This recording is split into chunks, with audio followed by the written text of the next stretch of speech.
It's early morning. I am at the wargaming table. I have my cup of French roast coffee. And so this is going to be some wide-ranging commentary. Because I figured out how to use the pause button, you guys will not have to listen to me drinking from my cup. I haven't come up with a succinct or witty term for the wargaming, again, what do you want to call them? Core beliefs? That just sounds so clinical, but core belief sounds clinical, at least to me. Whereas if I say wargaming paradigm, that sounds perhaps a bit grandiose. But anyways, I continue to work on, in my own head, continue to work on my responses to, my responses to core wargaming beliefs, perspectives, viewpoints that I see and hear repeated over and over again. So the first one, I'm going to return to morale, and I keep returning to morale because I'm not satisfied with where I'm at in this. But I'm going to mention morale again, kind of another stab.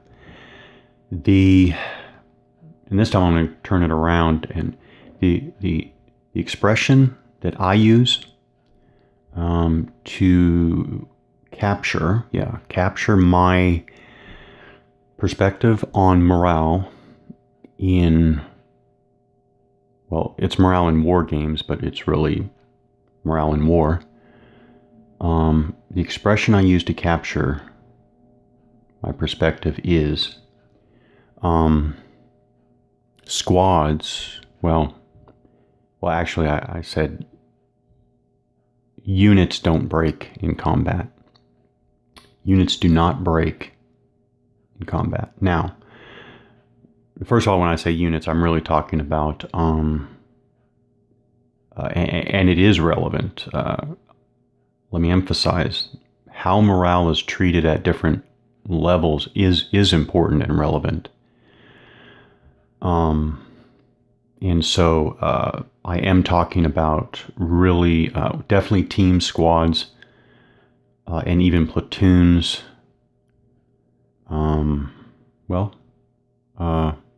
Companies too.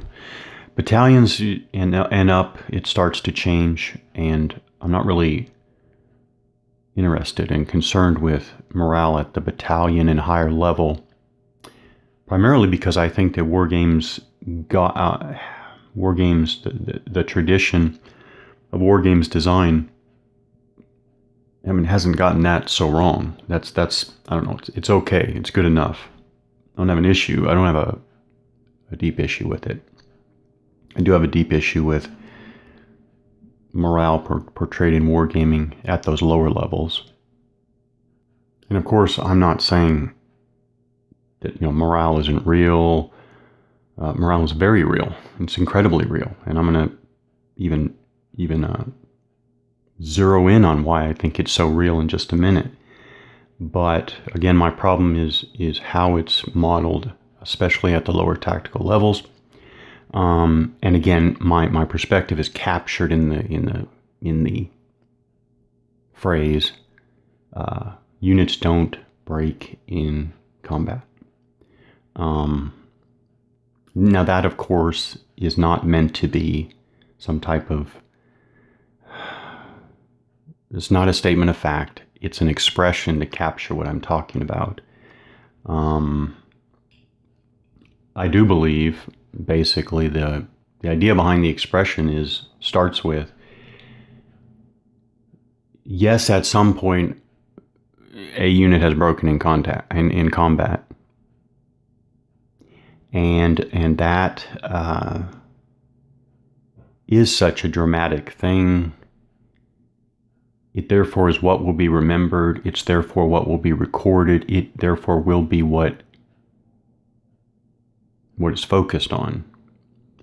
My point being that the very fact that it is, I believe, its rarity, I believe, is what makes it stand out. Its unusualness, its abnormality is what makes it stand out. So there's that, and then if somebody asks, how can you say units don't break in combat?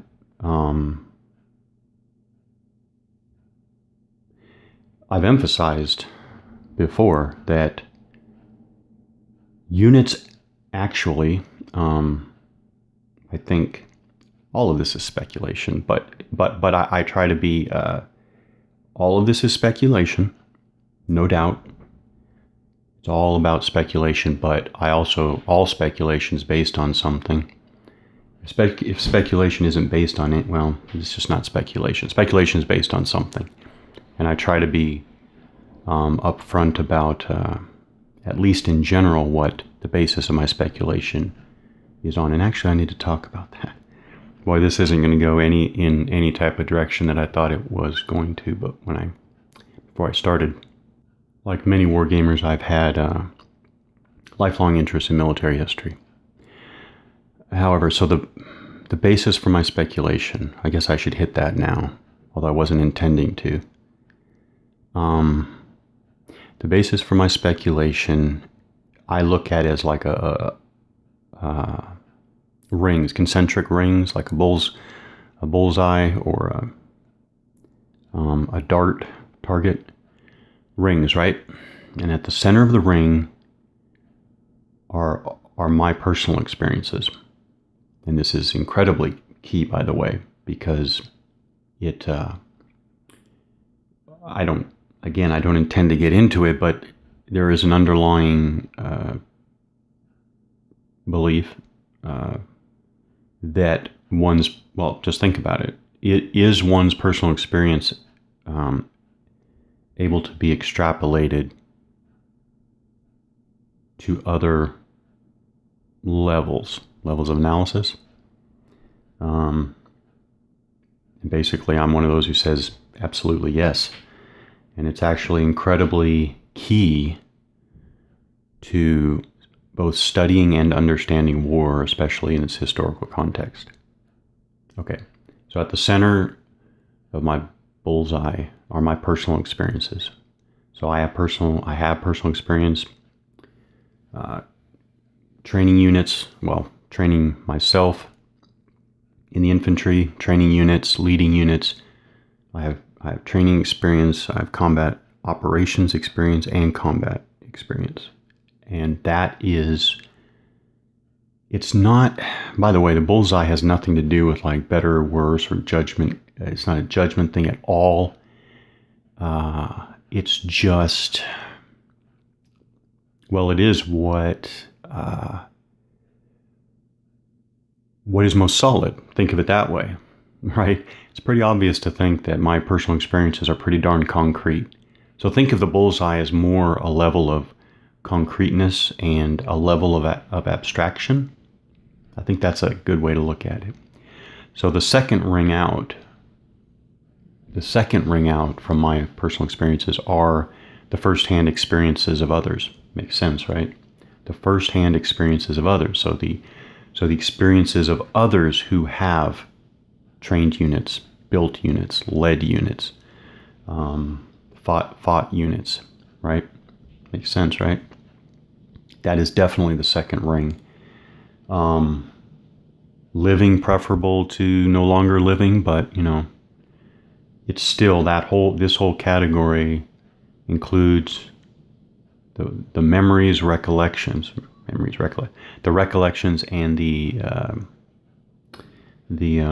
thinking of those with the first-hand experience. Then next ring out would be those like Keegan is a good example. Okay, those who while not having firsthand experience, have dedicated themselves to the study of others' firsthand experience. Yeah, that would be the next level. And frankly, there are levels beyond that, but they really fade in significance for me. Okay, so it's really the inner rings that I just talked about. Now, so at this point, I should definitely say I've definitely left the realm of agenda, and I am into full-fledged stream of consciousness now, which is fine. Why are the rings of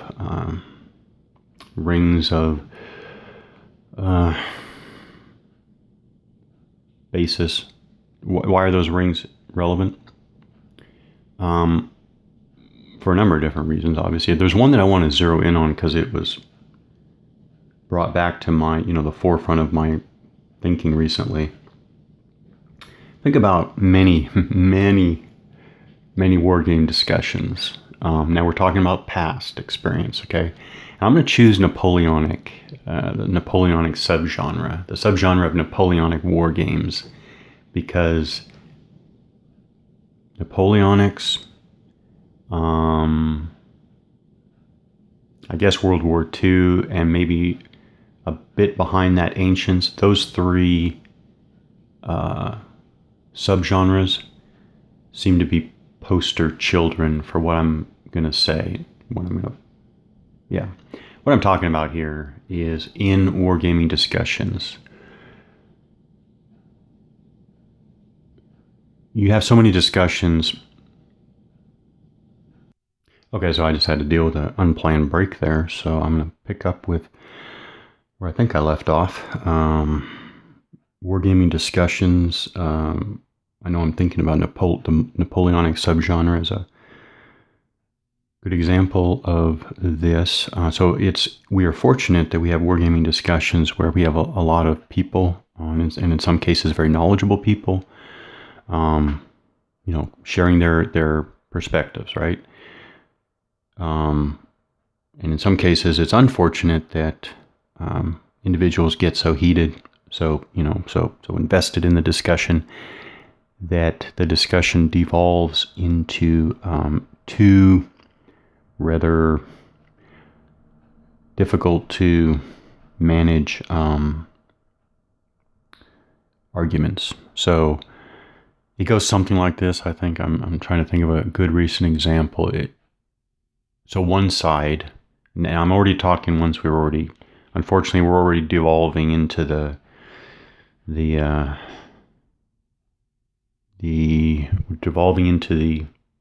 so we're already devolving into a state of acrimony, and one side says, such and such a game is basically worthless, it's garbage because Napoleonic soldiers didn't behave that way, Napoleonic units didn't operate that way. And sometimes for this side, most importantly, the argument is a Napoleonic battle did not unfold in that way.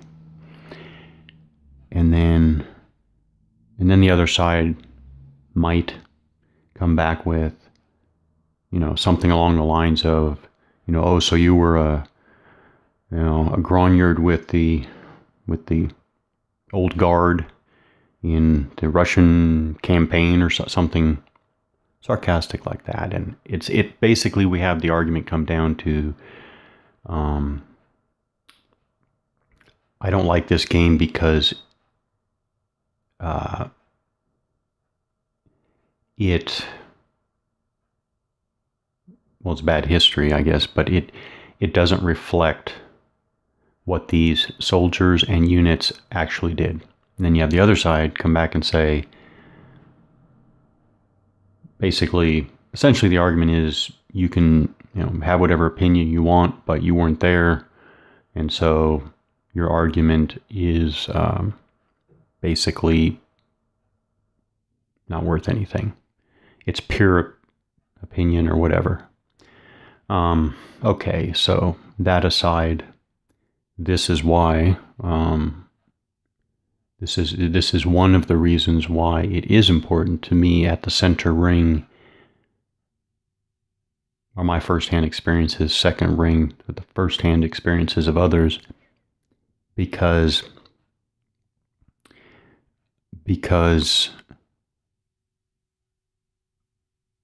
basically one can analyze history. One can analyze a Napoleon. Basically, let me put it so bluntly. One can definitely analyze a Napoleonic battle, the Battle of Austerlitz. One can analyze the Battle of Austerlitz or any other historical battle using, in part, okay, one would use multiple tools, right? But one can analyze the Battle of Austerlitz according to what one knows, according to one's own physical, well, I shouldn't even say physical, one's own experience. So in other words, one can extrapolate from one's experience to analyze and understand past events or history. Now, this isn't automatic, direct, or easy or simple, but it is possible. And in some cases, well, I guess I'm echoing what Delbruck did for the ancient era, but I'm not piling on Delbruck specifically, but there are many, many, many, many cases where extrapolating from personal experience might be essential to understanding a past event. Okay. So, one of the most important reasons for going through all that is, yes, when I study military history, analyze military history,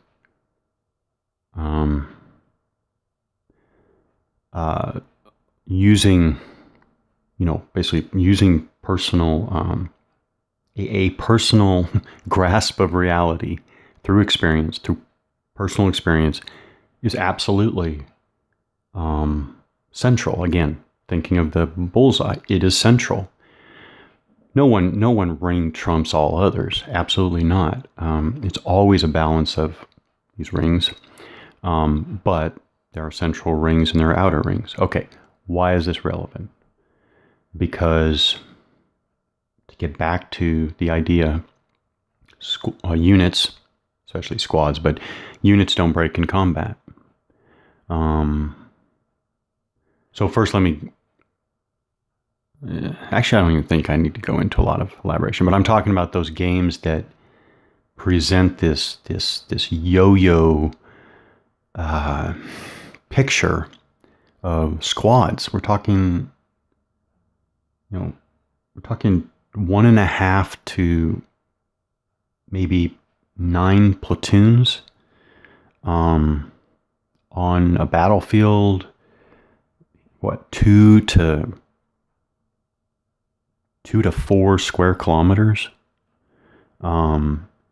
representing, again, back to the simply outlandish time scale, 6 to 15 minutes, and yet the picture is a yo-yo, crazy funhouse view of units slingshotting up and down in morale. The whole thing is ludicrous. But that's one of the things that kind of prompted me to get on this expression. Units don't break in combat. It starts with the fact that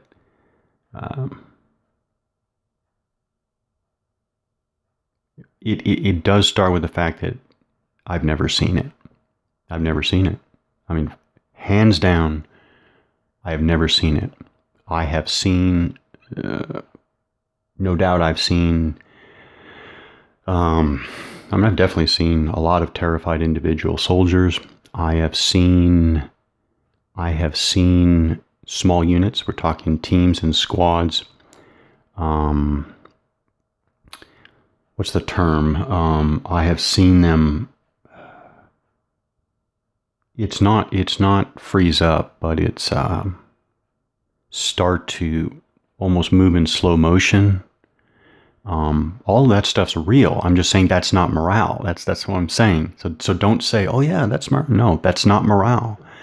That is not morale. And I'm going to explain in just a few minutes, which is going to get back to what I said before about what I know to be morale starts with what you build. Anyways, I'm going to get to that. So bottom line is, and I'm not going to I don't have time to elaborate on it now.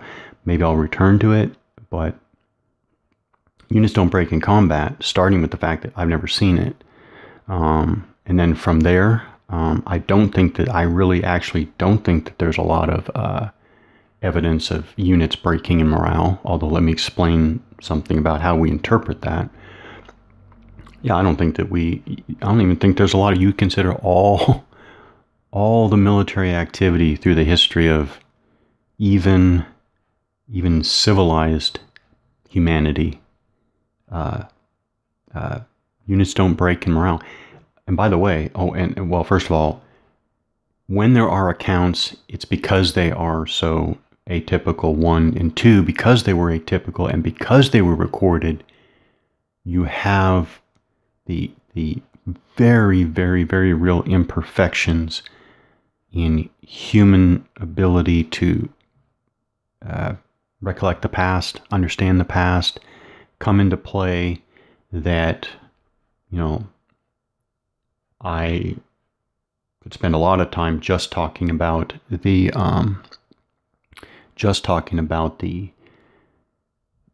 the unreliability of so many wartime accounts, combat accounts. Anyways, I think I made my point that I come down on that side of the issue.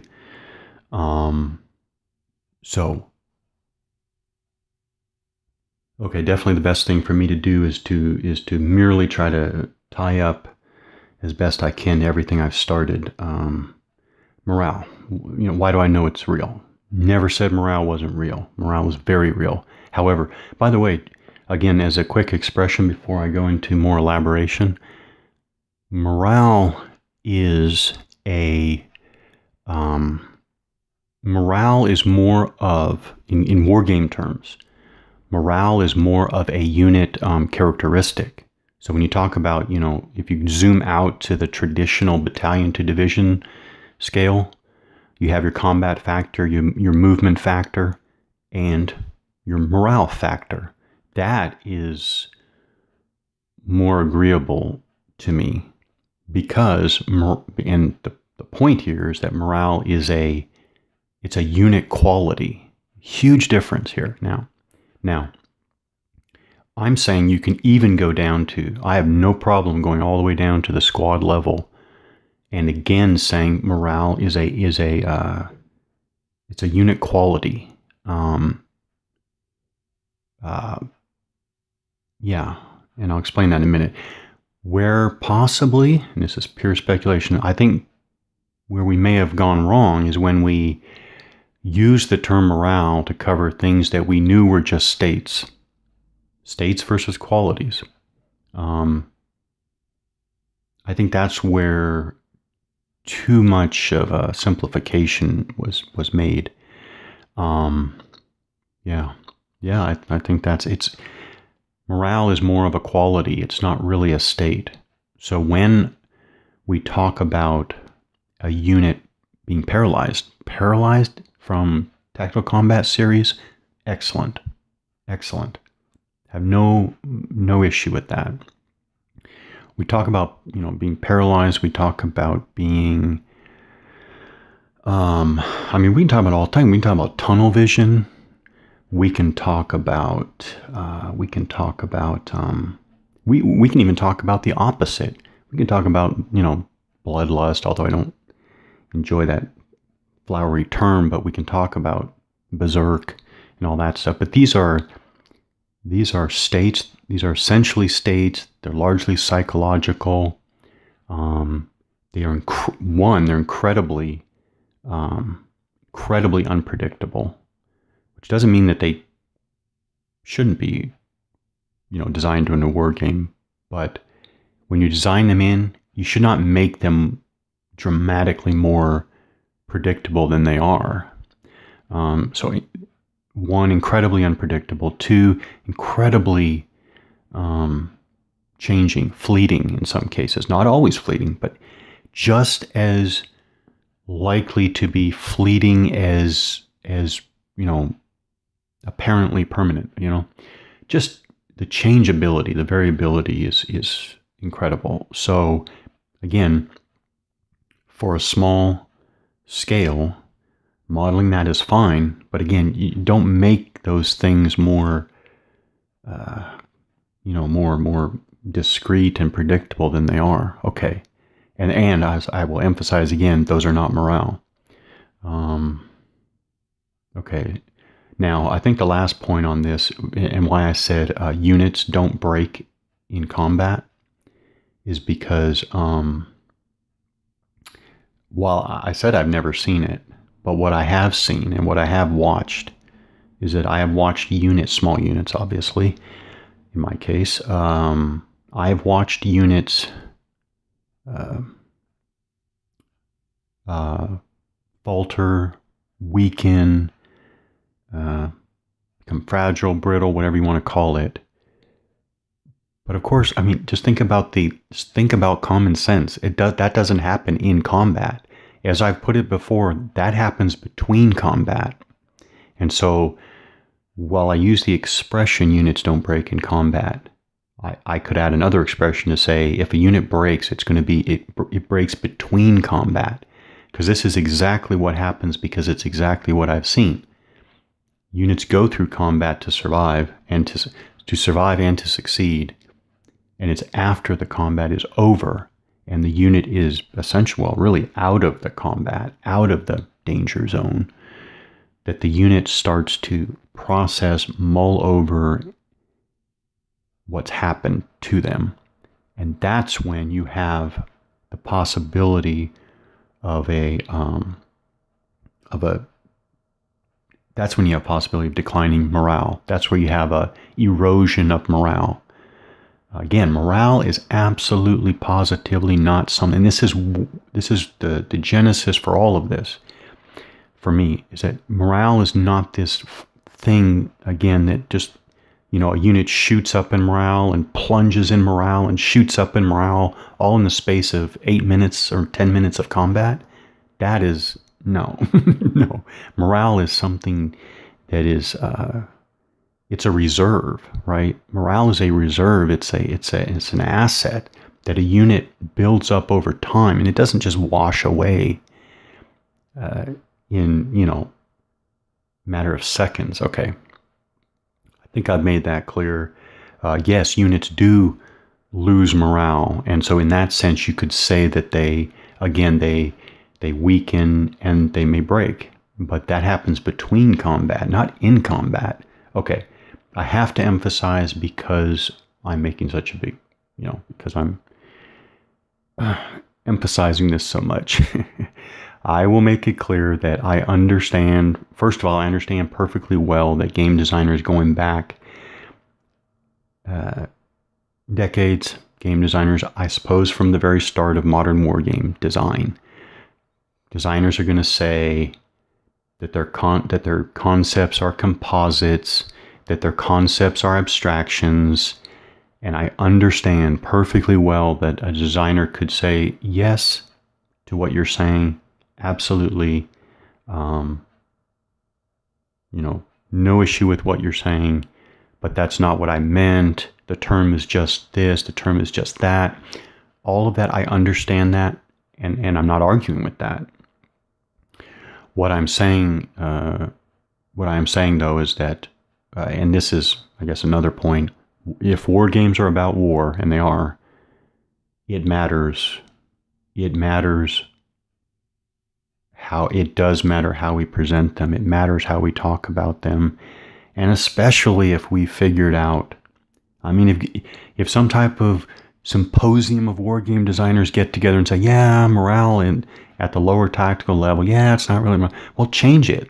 I've talked another time about how wargaming is a type of self-education. You are teaching yourself stuff when you play war games, whether you realize it or not. I've said before, underneath every model is a theory.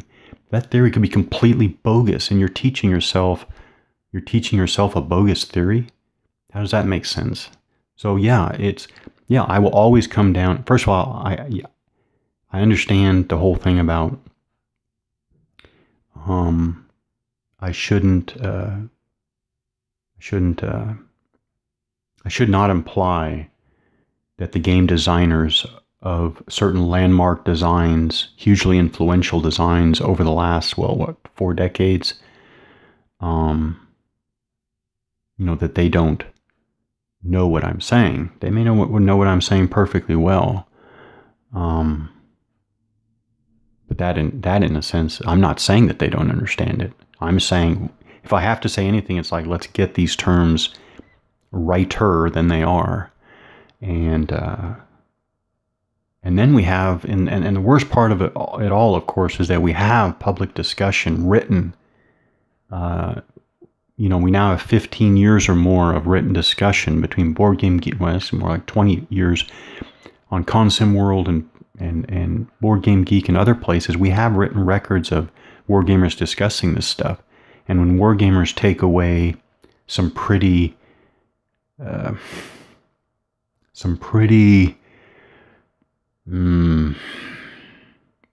let's just say interesting ideas about the nature and reality of combat, let's say at the small unit level, that they've taken from games, that's where we should be having discussions. That's where we should be debating it.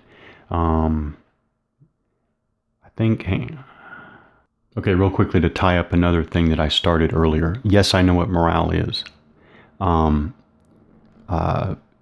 The entire time that I was a platoon leader, somewhat less or so as a company commander, infantry platoon leader, infantry company commander, especially as a platoon leader, building morale in my unit was probably, not to, sound too dramatic, that was probably the number one responsibility I felt. I mean, that was everything. That was my raison d'etre for existing as the platoon leader.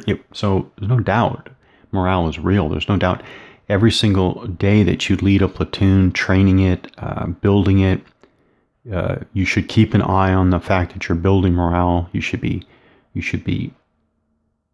keenly aware of the morale. Again, when you think about that over time, training, building, developing your leaders, taking care of your soldiers, building morale, that is as real as it gets on a day-to-day basis. As you build the unit's morale, you can practically feel it, okay? So I'm saying it's real. It's just ridiculous when you go into a war game where that thing that literally you spent months painstakingly build is treated like it's something like willy-nilly, that's the problem, Okay, so anyways, I think I've made my point. Yes, you build morale in a unit. It is something that is actually quite durable, and it's not fleeting and like sand in a breeze in combat, okay? So yes, you build morale. And by the way, it makes a lot of sense what I'm saying. If you break down the concept of morale to its core components, there are 4 core components to the concept of morale. One is belief in one's own capability. Clearly that applies to a unit. You build a unit's morale, you're building its confidence in its own ability. And then there's confidence in one's preparation and equipment and so forth. Clearly that applies. There's a sense of superiority. Yes, you have to build some sense of superiority of your unit over the foe or potential foe. That's there. So that was just off the top of my head. The core components of morale apply absolutely to what you build in a unit over time, and it becomes a unit quality, not a fleeting state. And that's kind of what I was getting at. And yes, that's exactly what if you followed this and you're saying, so you're saying to me, so what you're saying is a small unit combat action game can model the fleeting, largely psychological states, but morale isn't really a big design issue. That's exactly what I'm saying. Okay. So I'll see if I can capture, well, actually, I'm not even capturing, more like laying out one more. There are a handful of these areas like morale that I continue to mull over. And they're at least somewhat related. So building out of what I just said earlier about if morale in small unit combat action games is so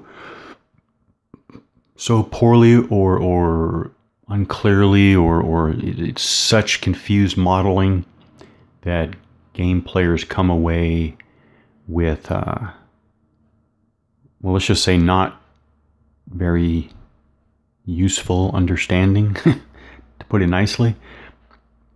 It's related to another idea, and I saw it just this morning. Just this morning I saw it in a discussion. So it comes up from time to time, and it's one of those things that just makes me want to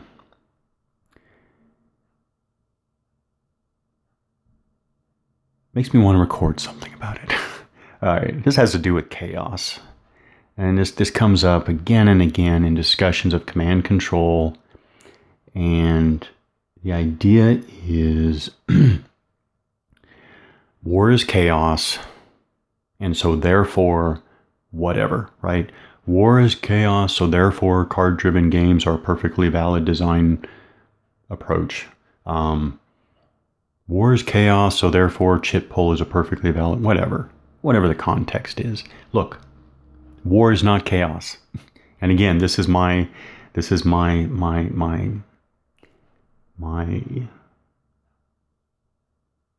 sword in the sand here to get attention. Okay, war is not chaos. Okay, think about it again. Just like if you think about morale not being as it's portrayed in so many small unit combat action games, when you think about what morale really is, think about it.